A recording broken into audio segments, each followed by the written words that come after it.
kind of funny how much time we spend trying to escape a boring day.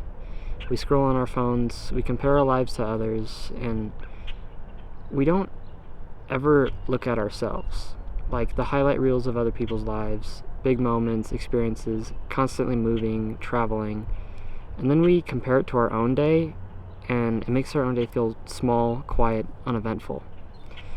But maybe we've got it all backwards. Maybe a boring day actually is a good thing because it means nothing went wrong. There was no chaos, no emergencies, no moments you wish you could undo and moments you regret. Just peace and quiet sometimes. And I think we've been trained our entire lives to think everything needs to be exciting. We need to be anticipating the next moment, where we're going next, and what we're doing next. When in reality, it doesn't need to be that exciting. It's if something isn't happening, we're somehow falling behind. But really, I think that can be a good thing in a lot of situations. But most of our life doesn't need to be big moments, but the time that we have right now, the in-between time, the ordinary minutes. We barely notice that anything is happening and time just flies by. And one day, these boring days, quote unquote, are going to be the ones that we end up missing the most.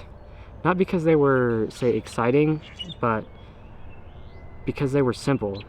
And they meant we got to spend quality time with the people we love or doing things that we love at our own pace and not being rushed by anyone's itinerary or schedules or our work due dates and things like that. It's real and it's ours. So maybe today doesn't need to be more, but it needs to be just enough for us. Like it doesn't need to be bigger, louder, more exciting, and getting up, running around, traveling. It just needs to be simple and in the moment type of day. Like relaxing, not doing a whole lot. Because even having a boring day, it's still another day that we lived and got to experience everything in that day. And I think a lot of the times we take these moments and wish that we can turn them into something else, but we have everything we need in the moment, and our life really isn't that boring.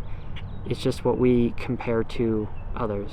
They say, like, comparison is the thief of joy, and I do believe that because we spend all our lives comparing to others and wishing that we could be doing something else and something more, but in reality, we never spend enough time in our own lives.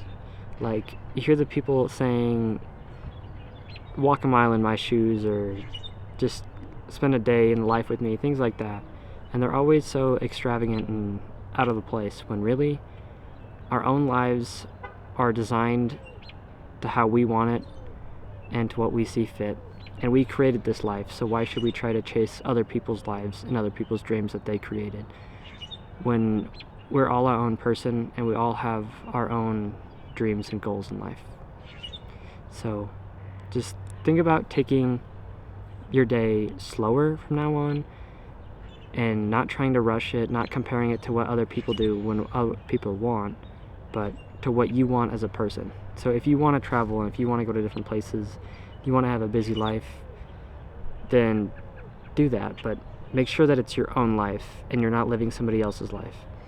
Because 30 years from now, you look back on the days that we spend right now, and you're probably going to wish that you would have spent it doing stuff that you wanted and not things that other people are doing that you thought you would want. So just from this day forward, just think about moving on with the life that you do have and spending time in the moment and not chasing the future, because we don't know what the future holds. We can only hope that it means good things. And if we try to do other people's lives, we won't ever have a life of our own.